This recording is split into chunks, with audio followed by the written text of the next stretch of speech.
Hi, and welcome to the Solid Signal Podcast for June 25th, 2013. Today we're going to be talking about decibels.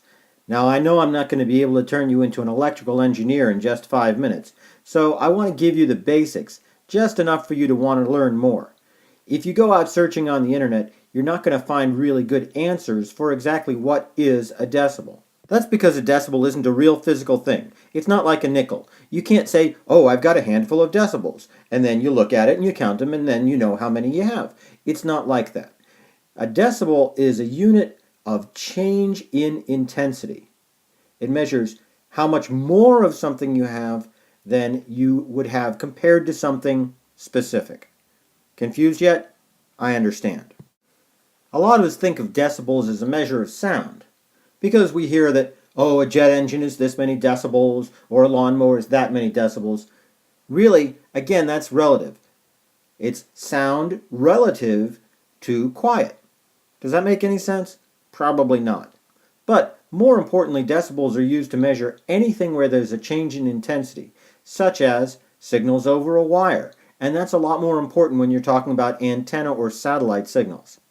As I said, there's not enough time to go into this in super heavy detail, so I'm just going to tell you what you need to know when it comes to satellite and antenna and measuring in decibels.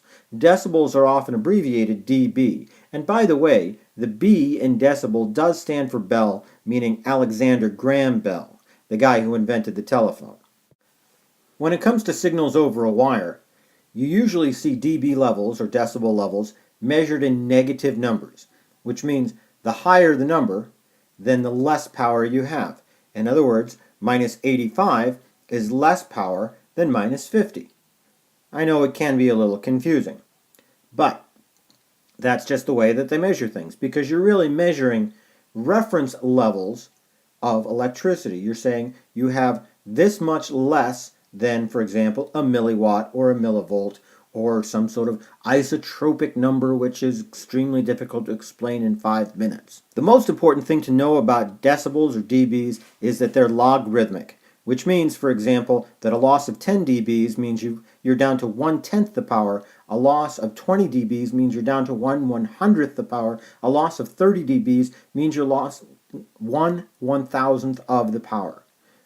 That's amazing. When you think about it, oh well, 30 dB loss, it doesn't sound like that big, but you're losing 99.99% of the power at that point. It does begin to make it seem like every dB is important. Here's another bit of information. Amplifiers will add dBs while long cable runs will drop dBs. That's why after you have a very long cable run, you need to use an amplifier to balance things back up to the level that they need to be. You also need to know that everything you're working with has a different acceptable range of dBs. For satellite, for example, minus 25 to minus 45 is good. For cell phones, going all the way down to minus 100 isn't such a bad thing.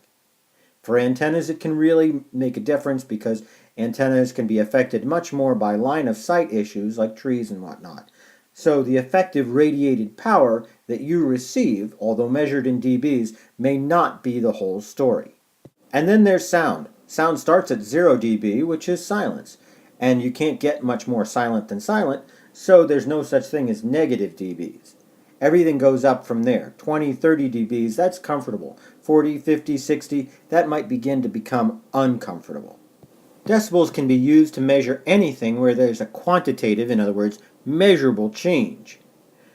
In fact, dBs are used to measure light over fiber optics. They're used to measure wire power. They're used to measure sound. If you go to the Wikipedia page, you'll find about 15 different things that decibels are used to measure, because really it's a very useful term for anything where things grow in size, grow in intensity really, really quickly. That's because of that whole logarithmic thing. And remember, as I said, 10 dBs is 10 times, 20 dBs is 100 times, 30 dBs is 1,000 times. That also means, by the way, that 3 dBs is relatively twice, and a loss of 3 dBs is a loss of 50%. The math can be a little confusing, but the most important thing you need to know is that it adds up quick. So, make sure that when you're measuring, when you're trying to figure out what you're doing, you are making sure that you save every dB possible. That does it for another Solid Signal podcast.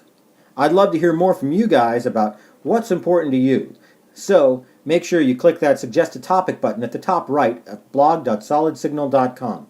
Here's to hoping I'll hear from you. Until then, have a great week.